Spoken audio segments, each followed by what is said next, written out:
Sir साहब सलाम अर्ज़ है, जुम्मा मुबारक। फिर आप शरारत करने वाले हैं। नहीं, असल में ये होता था कि पाकिस्तान तहरीक इंसाफ के दौर में जब नवाज शरीफ साहब और इनकी फैमिली के ख़िलाफ़ फैसले आते थे तो ट्रेंड चलता था ट्विटर पे जुम्मा मुबारक।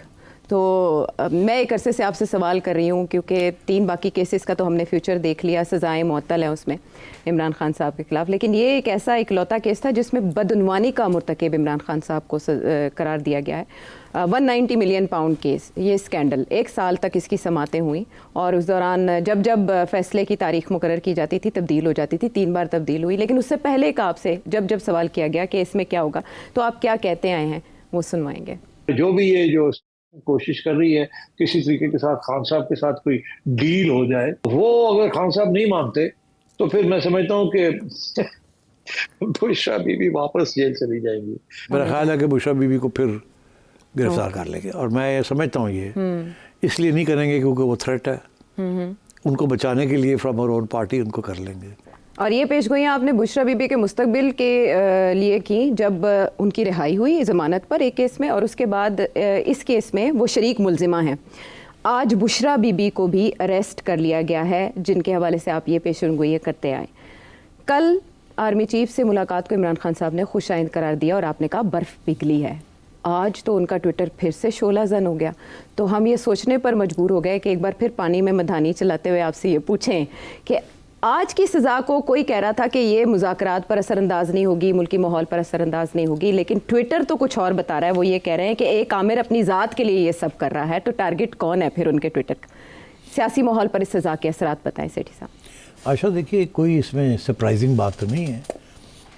खुद वो कह रहे थे कि हम इस्टेब्लिशमेंट से बात करना चाह रहे हैं, इस्टेब्लिशमेंट से बात हो गई। खुद वो ये कह रहे थे कि इस केस की जो फैसला हमें पता है क्या आएगा जी, और वो सज़ा आएगी। और ख़ुद ये कह रहे थे कि उसके साथ कोई फ़र्क नहीं पड़ेगा, हम तो अपना मामला जो है एस्टेब्लिशमेंट के साथ और गवर्नमेंट के साथ मज़ाकरात जारी रहेंगे। ये तो खुद वो कह रही थी पीटीआई की लीडरशिप, और खान साहब ने भी वेलकम किया। अपने जैसे ही उनको खबर ये मिली कि मीटिंग हो चुकी है जनरल साहब के साथ इनकी लीडरशिप की, तो उन्होंने भी कहा आई वेलकम दिस। तो मतलब है अब ट्विटर जो पे क्या होता है, ये तो यही तो इशू है। पीटीआई के अंदर भी ये इशू है और पीटीआई के बाहर भी ये इशू है कि ट्विटर जो पीटीआई का है, it is not in the control of the PTI leadership. Imran Khan के कंट्रोल में है या नहीं है अभी हमें नहीं पता, मगर बाकी लीडरशिप के कंट्रोल में नहीं है। क्योंकि ये ट्विटर सारा चल रहा है वॉलंटियर्स के ऊपर और आइडियोलॉजिकली मोटिवेटेड यंग पीपल के ऊपर, जो कि मोस्टली बाहर हैं।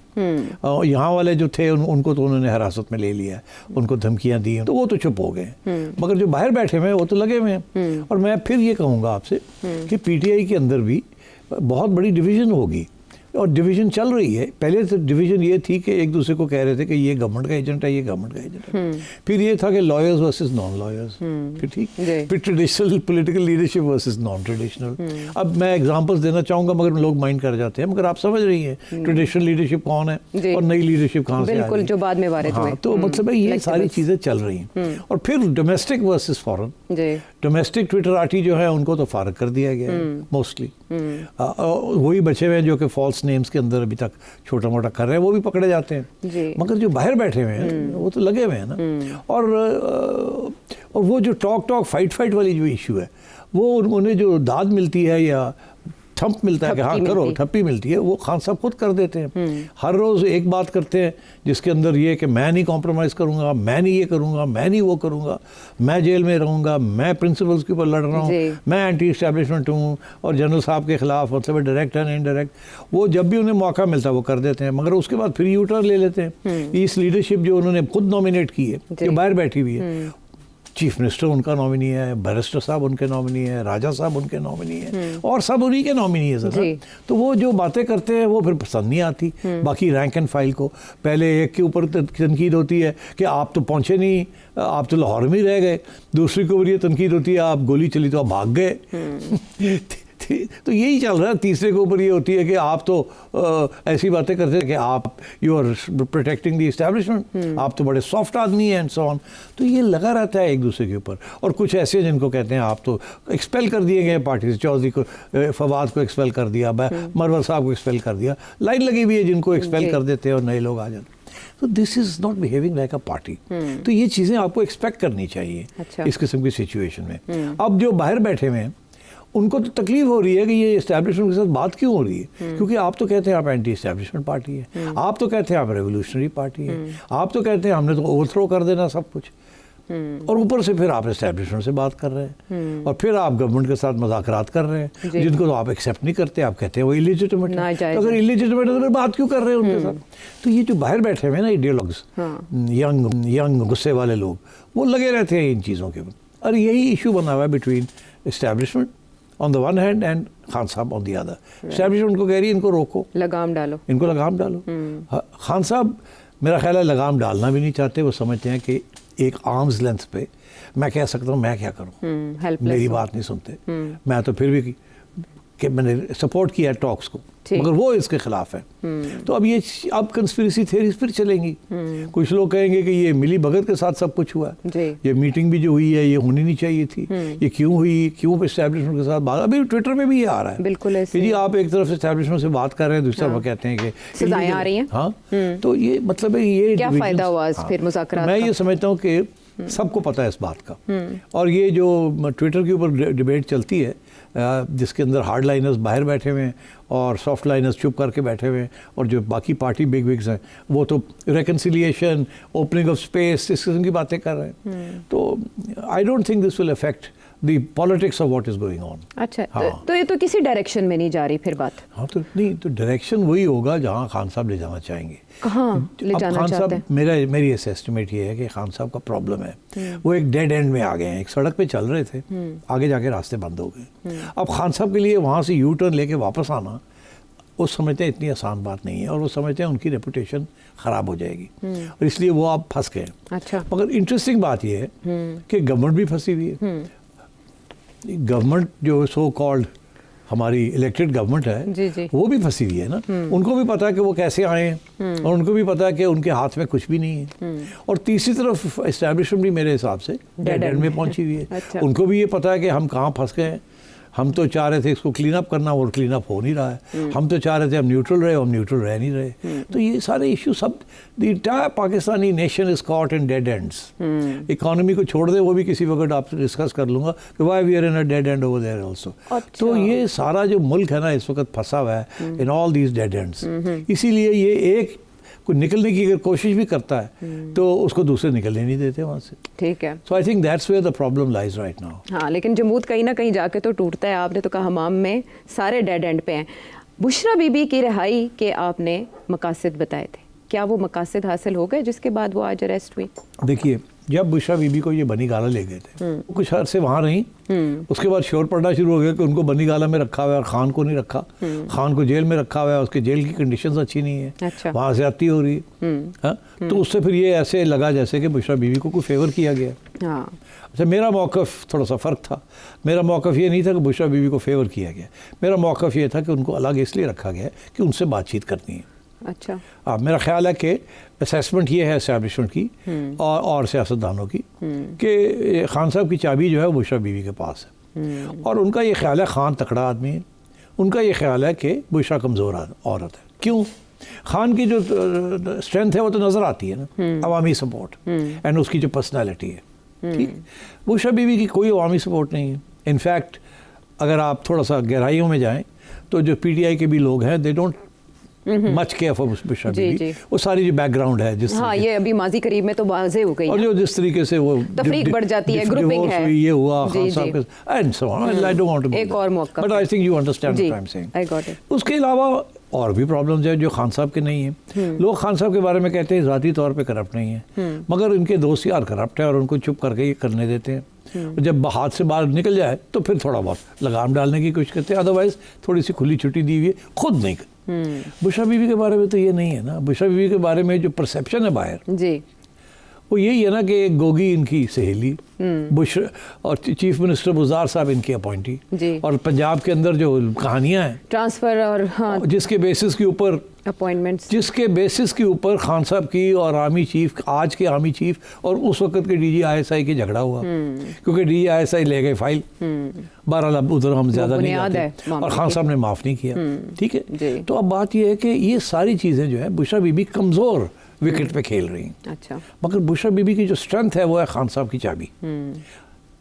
अब मेरा ख्याल है जो पावर्स दैट बी हैं या एस्टैब्लिशमेंट वो ये समझती है कि खान साहब को समझाने के लिए कि देखिए ये रास्ता जो आपने इख्तियार किया this is not good for you, for us और द कंट्री, इसलिए आप मेहरबानी करें, आप थोड़ी सी यू टर्न लें, हमें मौका दें टू सेटल थिंग्स और फिर इंशाल्लाह वक्त आएगा you may go back in the main stream after all. अच्छा। पीपल्स पार्टी भी निकली आई निकली, मियां नवाज शरीफ निकले आए फिर आ गए।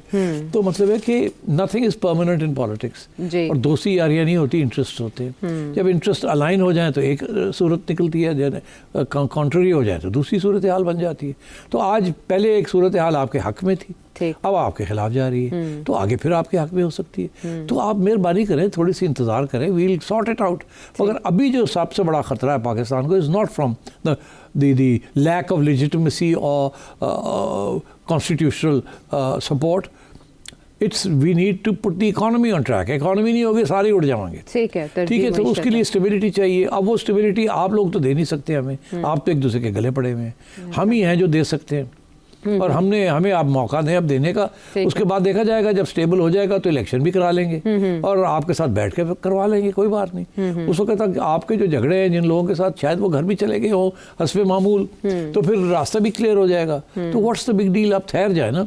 आफ्टर ऑल जो लोग आए गए उन्होंने हमल का फैसला किया ना, they waited for their time.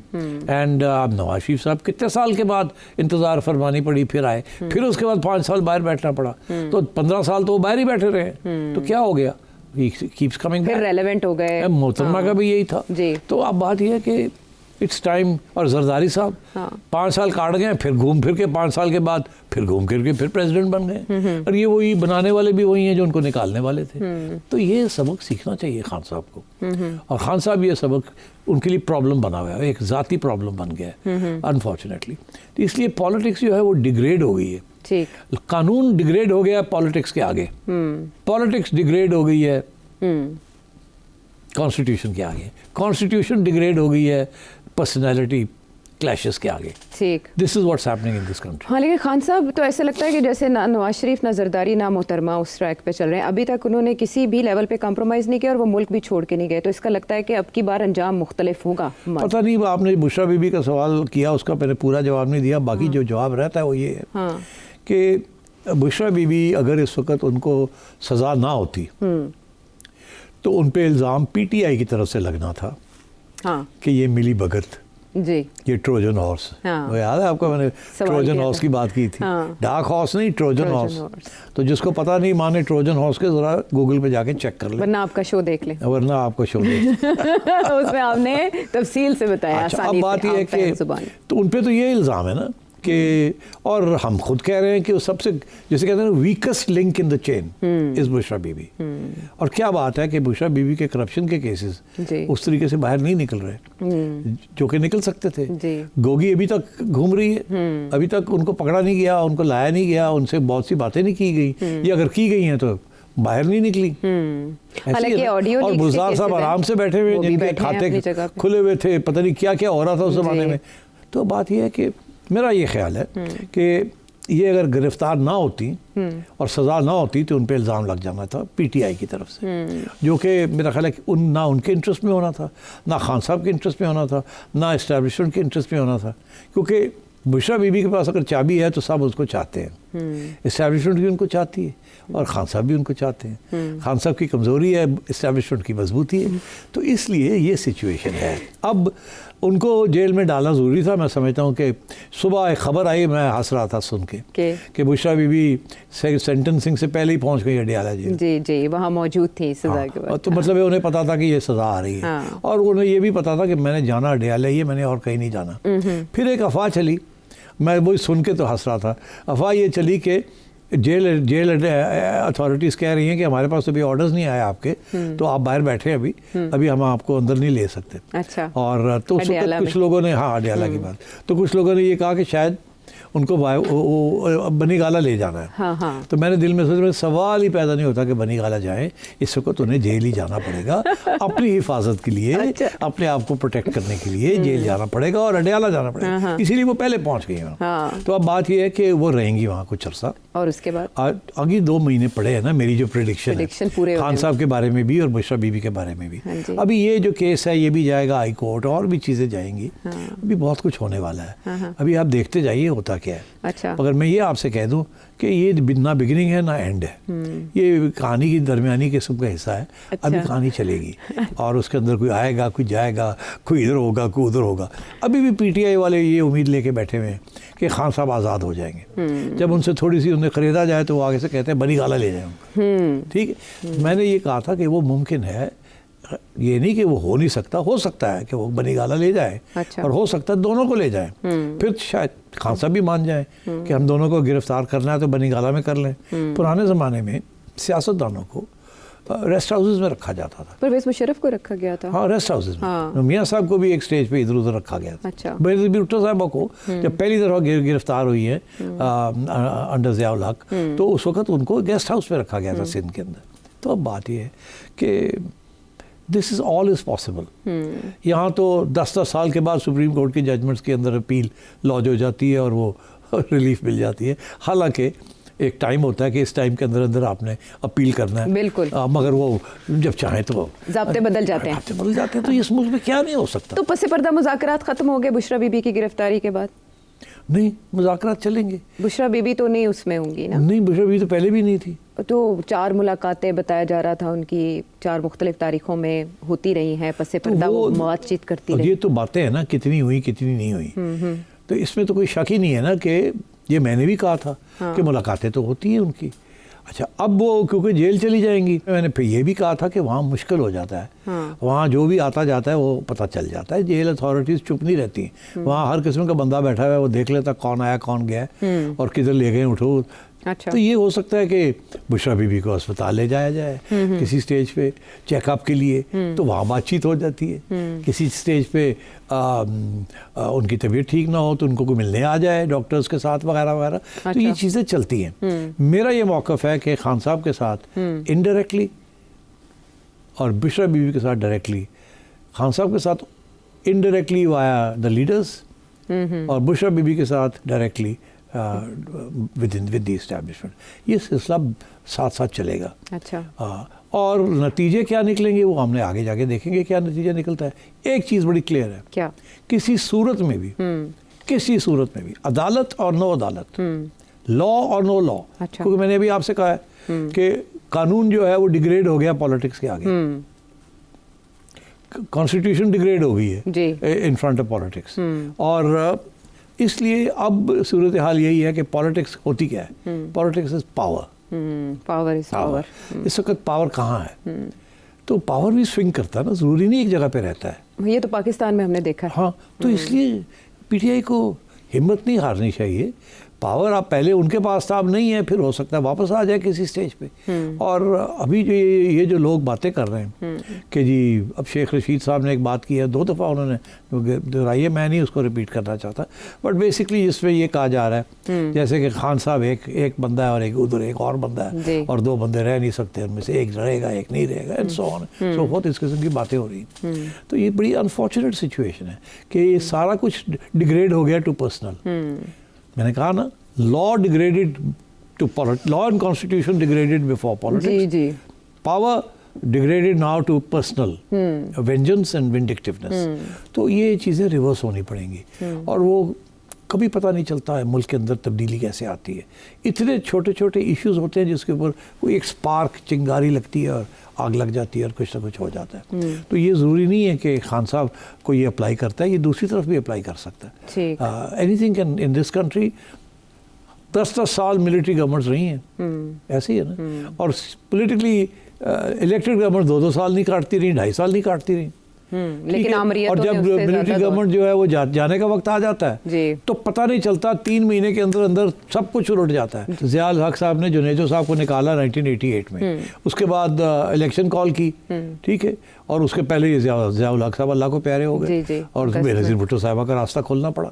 तो इसी तरीके के साथ जनरल मुशर्रफ जो थे वो वेस्ट प्रेसिडेंट बैठे हुए थे, मुक्का लहराया करते थे, और उसके बाद रुखसती हुई तो सेफ पैसेज दिया गया। पता नहीं इस तरीके से हालात बदलते हैं जी। तो अब देखते चले होता क्या है। बट एक चीज़ क्लियर है जी, कि short of something like that जिसको हम प्रिडिक्ट नहीं कर सकते, राइट, ना मैं कर सकता हूँ ना कोई और प्रिडिक्ट कर सकता है, इसे कहते हैं वो चीज़ जो कि किसी की इक्वेशन में नहीं होती, आ जाती है। हाँ। और क्योंकि वो उसका कोई सर पैर नहीं होता, वो कहीं से आ जाती है। तो पॉलिटिक्स के अंदर अनहोनी तो वो अब उसमें कोई असैसिनेशन हो सकती है, एक्सीडेंट हो सकता है, फॉरेन प्रेशर किसी किस्म का हो सकता है, बहुत कुछ हो सकता है जो कि अभी किसी नज़र नहीं आ रहा होराइजन के ऊपर। राइट। तो अगर वो हो गया तो मामला उलट जाएगा, मगर अगर वो ना हुआ, जिसके ज़्यादा चांसेस हैं कि नहीं होगा, तो ये सिलसिला चलेगा अगले 2-3 साल ऐसे ही अड़े रहेंगे दोनों अपने जब तक अपने एक नया ब्रिज नहीं आता। वो ब्रिज है इलेक्शन शेड्यूल, वो ब्रिज है आर्मी चीफ की रिटायरमेंट, वो ब्रिजेस भी तो आने हैं ना। हाँ। तो फिर इंतजार करें उन ब्रिजेस का। लेकिन अभी तो नर्व्स टेस्ट किए जा रहे हैं, और जो मंजरनामा आपने खींचा शायद भुट्टो साहब और ज़िया साहब के दौर में भी ऐसा ही कुछ था, हमने ऐसा ही कुछ था। और फिर उसके बाद क्या हुआ हमने देखा, जब मंजरनामा बदला तो माजी गवाह है जब इस तरह के हालात हो तो क्या होता है, लेकिन समटाइम्स माजी से हटकर भी कुछ हो जाता है। तो अब इस तरह की सिचुएशन के बाद पीटीआई के एंड पे क्या फ्यूचर है वो तो आपने जाना, मुज़ाकरात का क्या फ्यूचर है ये जानेंगे एक ब्रेक के बाद।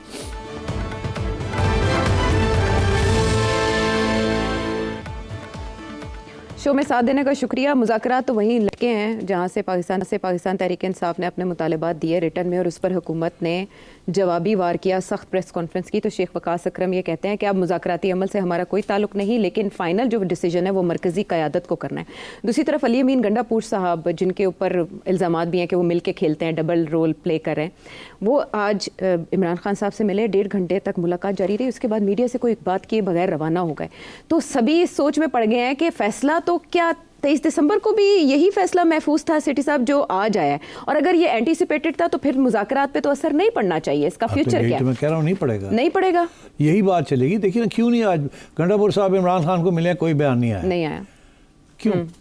सोचे आप, क्यों नहीं आया? क्या कहेंगे आप? वो क्या खामोशी में ही कहेंगे? मसलहत थी। जो मैंने बताया कि हम तो पता था ये होना है, हाँ। इसके बावजूद हमने अपना सब कुछ किया, जी। तो अब कैसे इसको चेंज कर सकते हैं? अब वकास साहब लगे हुए अपने पता नहीं चौके छिक्के मार रहे हैं, ही इज नोबडी। मतलब है कि वो तो अपना बनाया हुआ है उन्होंने उसको, वो तो he is part of that other group जो प्रेशर टैक्टिक्स फाइट वाला ग्रुप है। मगर टॉक वाला ग्रुप तो कुछ और है। वो बैरिस्टर गौहर ने कहा मुज़ाकरात जारी रहेंगे। हाँ, तो देखिए ना, ये- फाइट टॉक वही ये चल रहा है। हाँ। और ये खान साहब कंट्रोल करते हैं इसको। अच्छा। और खान साहब जो है फाइट वालों को रोकते नहीं। और इस वक्त जो मेन डिमांड है पार्टी की तरफ से और एस्टेब्लिशमेंट की तरफ से और गवर्नमेंट की तरफ से, अच्छा। कि वो फाइट वाले जो अपने कीबोर्ड वॉरियर्स जो है उनको रोको। अच्छा। तो खान साहब उनको रोक नहीं रहे। तो इसलिए ये बात नहीं सेटल होगी। वो हर रोज़, अब खान साहब ने आज फिर एक इल्ज़ाम लगा दिया जी। चीफ के ऊपर फिर एक इल्ज़ाम लगा दिया। जी। तो मतलब ये तो खान साहब भी तो बाज नहीं आते ना। वो भी तो मतलब है कि ट्रिक करके टिबरी मगर वही लट्टू वंगर घूम जाते हैं। गुस्सा चढ़ता है तो कोई पता नहीं की कह देंगे ने, 2 मिनट सोचते हैं तो फिर उसके बाद कहते हैं अच्छा चलो इंज भी कर लो, फिर थोड़ा। तो खान साहब भी तो frankly is I rather not से।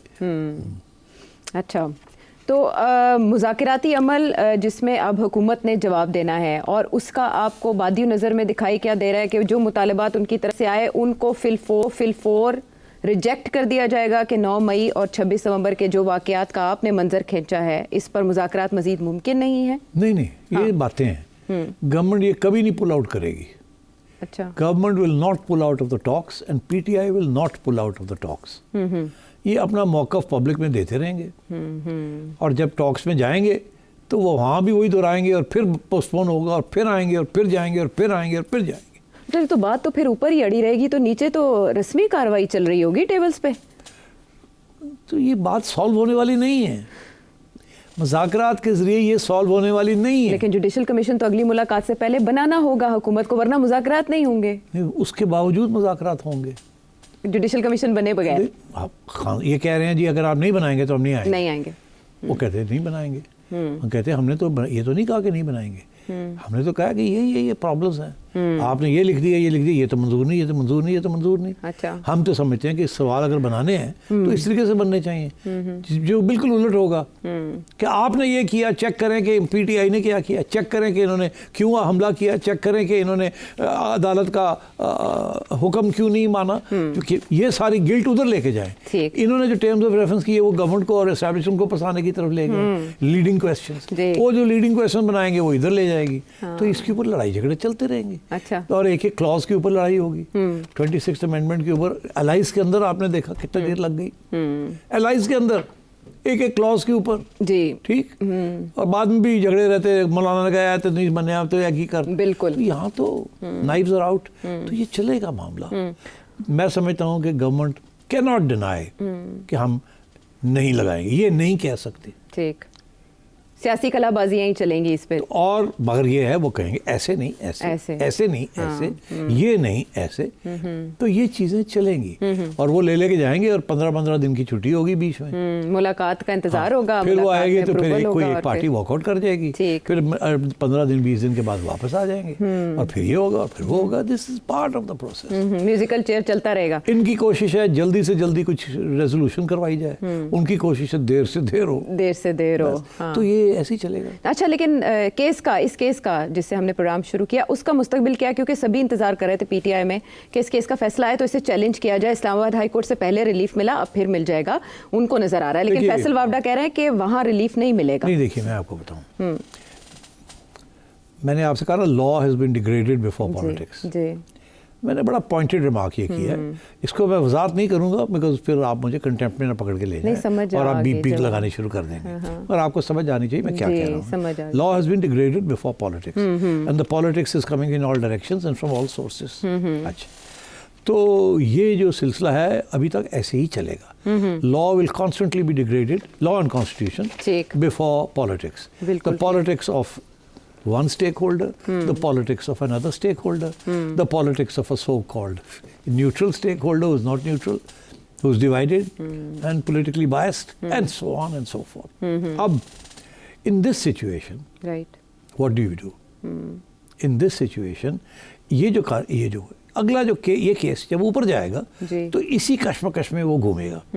एक तरफ वो होंगे पीटीआई जैसे उनके वकील जो इसके अंदर कानूनी तौर पे खामियां निकालेंगे जी, तो जी वो जज कहता है कॉन्ट्रडिक्शन है इसके अंदर या स्टेटमेंट ठीक नहीं था, मगर वो छोटी सी बात है मैंने उसको इग्नोर की है, उसको ही बड़ा चौड़ा करके करेंगे कि देखिए जी जज साहब ने डाउट क्रिएट कर दिया और बेनिफिट ऑफ द डाउट जो है वो तो जब यहाँ डाउट होता है तो फिर आप जजमेंट दे नहीं सकते।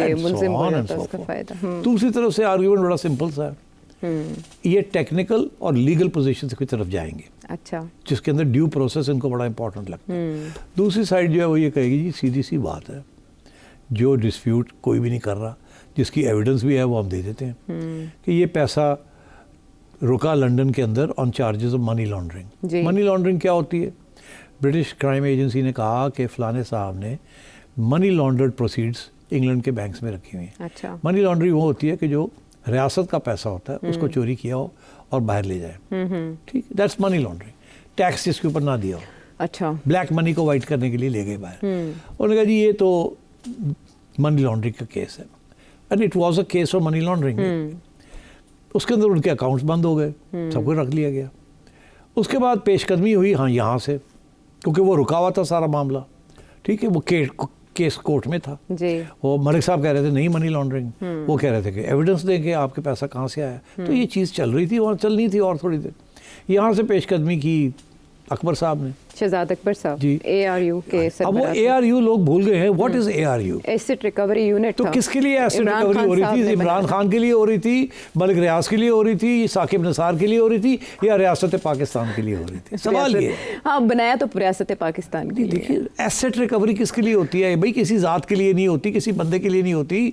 ये नैब जो पैसे इकट्ठे करती है ये किसी की जेब में नहीं जाते, ये रियासत के एक शहर में जाते हैं। रियासत का पैसा मनी लॉन्ड्रिंग होता है और किसी का ज़ाती पैसा नहीं होता। नहीं होता। तो ये केस जो है ये आके वहाँ रुक जाता है कि ये अगर मनी लॉन्ड्रिंग की प्रोसीड्स थी जी। तो ये सुप्रीम कोर्ट के अकाउंट में नहीं जा सकती थी। हाँ, settlement इसको जाना के था रियासत के अकाउंट हाँ, में। स्टेट और बैंक। अगर ये उधर गई है तो ये फिर मिली भगत थी, अंडरस्टैंडिंग थी, मिली भगत थी, और उसी मिली भगत को छुपाने के लिए बंद लिफाफा। काबीना को दिखाया नहीं गया। हाँ। ये तो बड़ा सिंपल सी बात है ना। और इसके ऊपर बहुत से बयान भी है एसेट रिकवरी वालों के जी। कि जी ये स्टेट को जाएगा पैसा, and so on and so forth. जी। तो मेरा ख्याल है कि एक तरफ ओपन एंड शट, दूसरी तरफ टेक्निकल फ्लॉज, जी। और जुडिशरी जो है वो दोनों चीज़ें करती रही है। हाँ, ओपन एंड शट केस भी करती रही है। हाँ। और टेक्निकल बुनियादों पे भी टेक्निकल बुनियादों नवाज शरीफ पे। साहब के खिलाफ भी केसेस अपने देखे ऐसे हैं ही ऐसे ही। होते हैं। हाँ, कभी टेक्निकल बुनियाद पे फारिग हो गए, कभी Open and पॉलिटिकल shut। बुनियाद से। हाँ। तो ये मैं समझता हूँ कि just wait to see Okay। How it pans out. Okay. इसका भी ताल्लुक जो है वो खान साहब की सियासत और उनकी फ्यूचर के ऊपर है। इसी में सारा जवाब और सारे मामले का राज पिन्हा है। इमरान खान साहब ने ये कहा है कि आज इसके काले फैसले के बाद अदलिया ने अपनी साख मजीद तबाह कर दी है। जो जज आमरीत को सपोर्ट करता है और इशारों पर चलता है उसे नवाजा जाता है, और जिन जजेस के नाम इस्लामाबाद हाई कोर्ट के लिए भेजे गए उनका वाहिद मेरिट मेरे खिलाफ फैसले देना है। अब सेठी साहब ने इस्लामाबाद में जजेस के अपॉइंटमेंट के हवाले से भी जो प्रिडिक्ट किया है, जो प्रोग्राम्स में मौजूद है, वो आप देख सकते हैं, जिससे इस्लामाबाद हाई कोर्ट इस पर क्या करेगा उसका इशारा भी मिलता है। वापस आते हैं एक ब्रेक के बाद।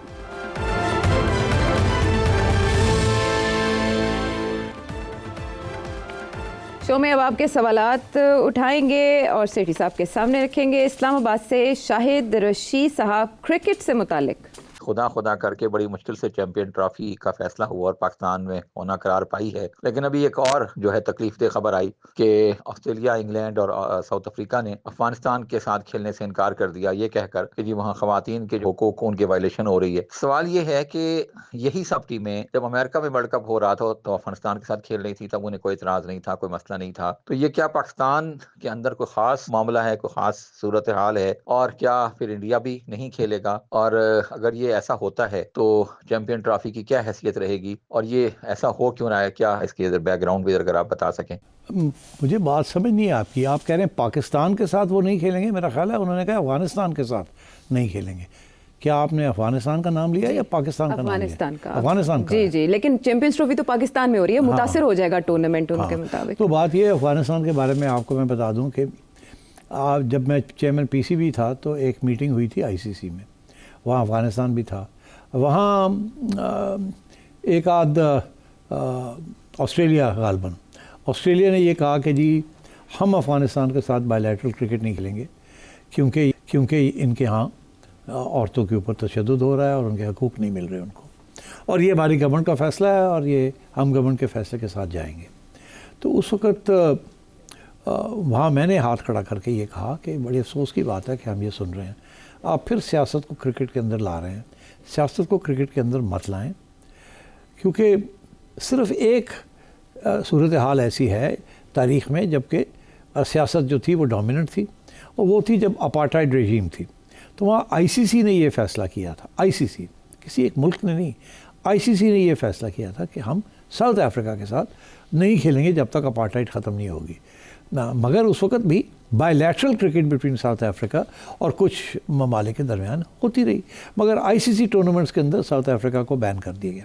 यहाँ उल्टी सूरत हाल है। यहाँ सूरत हाल ये है कि आईसीसी टूर्नामेंट्स के अंदर सब तैयार है एक दूसरे के साथ खेलने के लिए, इंडिया भी तैयार है पाकिस्तान के साथ खेलने के लिए, और ऑस्ट्रेलिया भी अफगानिस्तान के साथ खेलने के लिए तैयार है। मगर बायलैटरल क्रिकेट में इंडिया पाकिस्तान के साथ खेलने के लिए तैयार नहीं है पाकिस्तान में, मगर दुबई में खेलने के लिए तैयार है। तो ये पॉलिटिक्स है ना। इसी तरीके के साथ ऑस्ट्रेलिया जो है, अब वो और साउथ अफ्रीका और मेरा ख्याल है इंग्लैंड ने कहा है कि जी हम नहीं खेलेंगे अफगानिस्तान के साथ bilateral cricket. It's ridiculous, it is absolutely ridiculous. ये जो डबल स्टैंडर्ड्स हैं ये these have to come to an end. ये तो किसी के साथ भी ये पावरफुल नेशंस कर सकते हैं। ये तो बिल्कुल वही जिस किस्म की चीज़ पावरफुल नेशंस इकोनॉमिक मैनेजमेंट करते हैं छोटे मुल्कों के साथ, उसी तरीके के साथ अब ये बड़े क्रिकेटिंग नेशंस जो हैं they are threatening and black listing smaller nations. अब अफगानिस्तान क्रिकेट वालों का क्या ताल्लुक़ है अफ़गान हुकूमत के साथ, कि उनकी क्या पॉलिसी है अबाउट दिस और दी अदर? क्या अब पाकिस्तान ये मौक़िफ़ इख्तियार करे कि ऑस्ट्रेलिया के अंदर या इंग्लैंड के अंदर इस्लामोफोबिया हो चुका है और राइट विंग गवर्नमेंट्स और फाशिस्ट गवर्नमेंट्स आनी शुरू हो गई हैं वहाँ in Germany and in other places, और इनके साथ अब आपको स्पोर्टिंग टाइज नहीं हो सकती। This is ridiculous. एंड मुझे बड़ा अफसोस हुआ ये सुनकर कि इन तीन ममालिक ने ये फैसला किया है कि अफ़गानिस्तान के साथ नहीं खेलेंगे। बिल्कुल खेलना चाहिए। मैं आपको ये बताऊँ कि अभी हाल ही में जब मैं चेयरमैन था तो ये इशू खड़ा हुआ कि क्या अफ़गानिस्तान तालिबान रेजीम आ चुकी थी और अफ़गानिस्तान की टीम के पास बड़े आइसोलेटेड थे, बेचारे बाहर बैठे हुए थे मुल्क से, उन्हें ये नहीं पता था कि वापस जाएंगे तो क्रिकेट खेलने की इजाज़त होगी या नहीं होगी, ये किट्स पहननी पड़ेंगी या नहीं पड़ेंगी। वैसे ख़वातीन की क्रिकेट तो वैसे ही बैन कर दी थी उन्होंने, और क्रिकेट के ख़िलाफ़ वो सर्टनली हक़ में तो तालिबान नहीं थे। वो तो समझते थे ये पता नहीं क्या है, ये बल्ला गेंद लेके आ जाते हैं। वो तो फुटबॉल को भी बंद करने फिर रहे थे एक ज़माने में। तो ये बाहर बैठे हुए थे तो पैसे इनके ख़त्म हो गए थे, इनके पास पैसे नहीं थे अपने प्लेयर्स को देने के लिए। तो इन्होंने मुझे अप्रोच किया कि जी पाकिस्तान हमारे साथ कोई मैच वैच खेल ले, 4 पैसे हमें बना दे। आई सेड यस, बिल्कुल ठीक है। We went out of our way to play 3 matches with them. और ये भी यहाँ तक कि उनको फिर शारजा में वो मैचेस हुए, हमने जितने 4 पैसे बनने थे हमने कहा आप रख लें ये पैसे, ताकि अफ़गानिस्तान टैलेंटेड क्रिकेटर्स हैं, क्रिकेट के हक़ में ये बात है तो उनको इनकरेज करना चाहिए। So I went out of my way. और by the way we lost that series because we experimented with new players. हमने कहा अच्छा मौका है, यंगस्टर्स को मौका दिया जाए, but our team didn't do well, the Afghans did very well. और वो अफ़गान टीम है जो आज actually is one of the top 4 teams in the world, in my opinion. And so therefore, this is a very sad development that ICC चुप है और हमेशा ICC चुप ही रहती है, बिकॉज यही 3-4 ममालिक हैं जो ICC को भी डोमिनेट करते हैं। और उधर जो चेयरमैन जो साहब बने हुए हैं ICC के, वो तो खुद ऐसी पॉलिसी फॉलो कर रहे हैं vis a vis Pakistan. So I am very sad to say कि cricket is also, जैसे कहते हैं ना, being bulldozed by the politics of governments and cricket boards. ICC ने ये फैसला नहीं किया। ये फैसला 3 ममालिक ने, उनकी बोर्ड्स ने किया है। ICC कभी ये फैसला अब नहीं करती। ICC कहती है हमारे टूर्नामेंट्स में सब खेलें और सब खेलते हैं। ठीक है। सो ये this is not surprising. ICC will not support this. मगर यही तो इंटरेस्टिंग बात है कि ICC किसके बेसिस के ऊपर चलती है? Australia, England and India, big 3। Big 3 में से तीनों ये पॉलिटिक्स इंडिविजुअली ट्राई कर रहे हैं। वो कहता है हम अफगानिस्तान से नहीं खेलेंगे, वो कहता है हम पाकिस्तान से नहीं खेलेंगे। तो और जब इकट्ठे बैठते हैं, क्योंकि वहाँ ये 3 है या 4 है और बाकी जो है वो हम जैसे लोग हैं वहाँ, तो इनको मेजोरिटी नहीं मिलती, तो ये चुप करके कहते हैं हाँ जी हम सब खेलेंगे। तो this is way we are unfortunately. Right.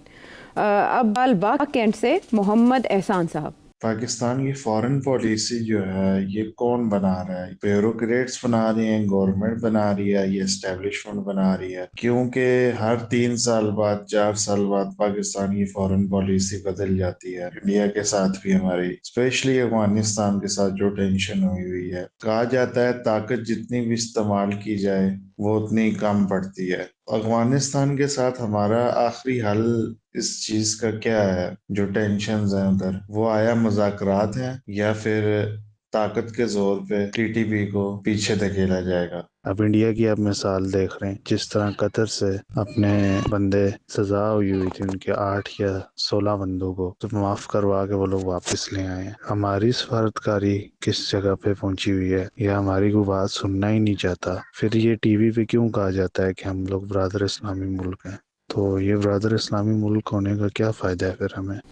आपने 3-4 सवाल खड़े कर दिए एक ही बयानिए में। पहली बात यह है कि फ़ॉरेन पॉलिसी पाकिस्तान की कौन बनाता है? पाकिस्तान की फ़ॉरेन पॉलिसी पाकिस्तान की इस्टेब्लिशमेंट बनाती है, पहले दिन से बना रही है और आज तक बना रही है। क्यों? पावर उनके पास है, उनका सबसे बड़ा स्टेक है in terms of resource revenue, in terms of budgets and revenues. And क्योंकि नेशनल सिक्योरिटी स्टेट है, सो पाकिस्तान की आवाम ने आज तक तो कबूल किया इस चीज़ को, इसके ऊपर कुछ किसी किस्म की तनकीद नहीं हुई, ना चैलेंज हुआ है। सबसे पहला इंसिडेंट इसका ये था कि जब लियाकत अली ख़ान साहब को इनवाइट किया टू द यूनाइटेड स्टेट्स शुरू में, तो उनका ख्याल था कि पहले सोवियत यूनियन को विज़िट करना चाहिए। उस वक्त ये डिबेट चल रही थी, मगर उनको ब्यूरोक्रेसी ने, उस वक्त की ब्यूरोक्रेसी ने ये कहा कि नहीं, आप पहले अमेरिका जाएं, हम तो अमेरिका के साथ जाना चाहते हैं, हम न्यूट्रल नहीं रहेंगे, we want to be part of America. तो शुरू तो वहीं से हो गया। ब्यूरोक्रेसी जो है वो सिविल भी होती है और मिलिट्री ब्यूरोक्रेसी भी होती है, जिसे आप कहते हैं सिविल ब्यूरोक्रेसी और आर्म्ड ब्यूरोक्रेसी। तो ये सिविल मिलिट्री रिलेशंस तो पुराने ज़माने में सिविल ब्यूरोक्रेसी रिलेशंस होते थे ना, क्योंकि पहले 10 साल तो ब्यूरोक्रेसी चला रही थी पाकिस्तान को मिलिट्री के साथ मिलके डायरेक्ट। उसमें तो पॉलिटिशियंस के तो फारग हो चुके थे सारे। एक ब्यूरोक्रेट आता था चला जाता था, एक और आ जाता चला जाता था। तो अब सिचुएशन ये है कि वो सिचुएशन हम हमेशा ये रही। जब यूब खान साहब आए तो आप समझिए एस्टैब्लिशमेंट बना रही थी फॉरेन पॉलिसी। जब ज़ियाउल हक साहब आए तो आप समझिए कि वो बना रहे थे। फिर जब मुशर्रफ साहब आए तो आप समझिए वो बना रहे थे। तो 30-40 साल तो पहले 10 साल और तीन दिन 10 साल का ये तो 40 साल आउट ऑफ 75 तो डायरेक्टली इस्टेब्लिशमेंट बनाती रही। अब बाकी साल क्या था, जब भुट्टो साहब आए तो भुट्टो साहब ने पूरी कोशिश की कि फॉरेन पॉलिसी वो बनाए, ठीक है, मगर जब उनकी छुट्टी कराई गई तो उनके हाथ से फॉरेन पॉलिसी भी ले ली गई। उसके बाद क्या हुआ, फिर ज़ियाउल हक साहब आ गए। फिर जब मोहतरमा आई तो मोहतरमा के सबसे पहले उन्होंने ये कंडीशन रखी इस्टेब्लिशमेंट ने कि फ़ॉरेन मिनिस्टर हमारा होगा, आप नहीं फ़ॉरेन मिनिस्टर रख सकती। किसको लगाया? जनरल रिटायर्ड याकूब अली खान। तो फॉरेन पॉलिसी जो थी वो जनरल बेग ने अपने हाथ में रखी। उसके बाद जो कुछ भी हुआ फॉरेन पॉलिसी हमेशा remained in the hands of the establishment. यहाँ तक कि अभी भी हाल ही में खान साहब के ज़माने में सेम थिंग। जो ब्यूरोक्रेट्स या पॉलिटिशियंस लगते रहे हैं, they all had to have been vetted by the establishment. पहले वो जाते थे इस्टेब्लिशमेंट के पास, फिर आते थे कहीं और। अभी भी सूरत हाल ये है कि ये जो हमारी फॉरेन ऑफिस की कॉन्फ्रेंसेस होती हैं, उसके अंदर लेक्चर्स आके कौन देते हैं? यूनिफॉर्म ब्यूरोक्रेट्स आके देते हैं lectures. These are the conclaves जो कि कॉन्फ्रेंसेस हमारी फॉरेन ऑफिस की होती हैं। तो अब सिचुएशन ये है कि जी हमारे जो एम्बेसडर्स हैं या हमारे जो डिप्लोमेट्स हैं, जब बाहर पोस्टिंग होती है क्रिटिकल एरियाज़ में, जब वो घर आते हैं छुट्टी में या ब्रीफिंग देने या ब्रीफिंग लेने, वहाँ जाके पहले ब्रीफिंग देते हैं, फिर प्राइम मिनिस्टर साहब की बारी आती है या फॉरेन सेक्रेटरी की बारी आती है और फिर बारी आती है प्रेसिडेंसी की। सो इसमें कुछ छुपी हुई बात नहीं है। And I have just explain the logic of this. तो हमारा फॉरेन ऑफिस तो कैस्ट्रेटेड है बिल्कुल। इट हैज़ नो रियल से इन एनीथिंग। वो छोटी मोटी अपनी इनपुट दे देते हैं। आपने देखा नहीं था तारिक फातमी साहब के साथ क्या हुआ नवाज शरीफ साहब के ज़माने में? उनकी आदत थी, वो अपनी थोड़ी बहुत इंडिपेंडेंट थिंकिंग है उनकी और काफ़ी फार रीचिंग थिंकिंग है उनकी, तो उनकी बातें पसंद नहीं आती थी लोगों को, एंड सो ऑन। तो अब एक वक्त ऐसा आया कि वो आज़ाद कश्मीर के president, retired ambassador, bureaucrat, retired foreign office का एम्बेसडर टू यूनाइटेड स्टेट्स, वो रिटायर होके आया, उसको लगा दिया प्रेसिडेंट ऑफ आज़ाद जम्मू कश्मीर। किसने लगाया? किसी गवर्नमेंट ने तो नहीं लगाया ना, वो तो आपको पता ही है कौन लगाता है, कौन सी मिनिस्ट्री लगाती है और वो कहाँ आती है। और जब वहाँ से वो फारिग हुए तो उनको फिर भेज दिया उधर अमेरिका। मसूद खान साहब भी। हाँ, अब ठीक है, अब आपने नाम ही ले लिया, बड़ी आप खराब औरत है। बट चले, but he is competent, fine, but you know this is what happens. I am not talking about his character और about his ability, I am saying फैसला कौन करता है। और बाकी जो सियासतदान है चुप करके बैठे होते हैं जी हजूर। और फॉरेन ऑफिस बेचारा, I feel sorry for them, बड़े टैलेंटेड अच्छे लोग भी हैं वहाँ जो कि they can really contribute to the debate, मगर उनके हाथ बांधे भी होते हैं। उनको पता होता है हमने ऐसी बात कोई की नहीं तो खुडे लाइन कि यह बंदा नहीं ठीक, ये is not towing the line, ये कोई नवी गल्ला कर रहा है, ये कह रहे हैं न्यूट्रल होना चाहिए, यह होना चाहिए, या इहदी साइड लेनी चाहिए, उहदी side. We did determination is somewhere else.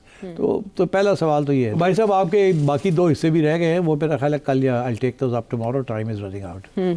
क्योंकि डीप रूटेड इश्यूज हैं हुआ, उसको हम दोबारा शामिल करेंगे, एड्रेस करेंगे। सेठी साहब से जानेंगे। शफीक मित्तला साहब लंदन से आपका सवाल है, सैयद सबी साहब टोरंटो से और फजले हादी शांगला से, साजिद सऊदी अरब से। आप बांग्लादेश के बारे में जो जानना चाहते हैं हम आने वाले प्रोग्राम्स में उसका जवाब ज़रूर जानेंगे। अगले प्रोग्राम तक के लिए इजाज़त दें।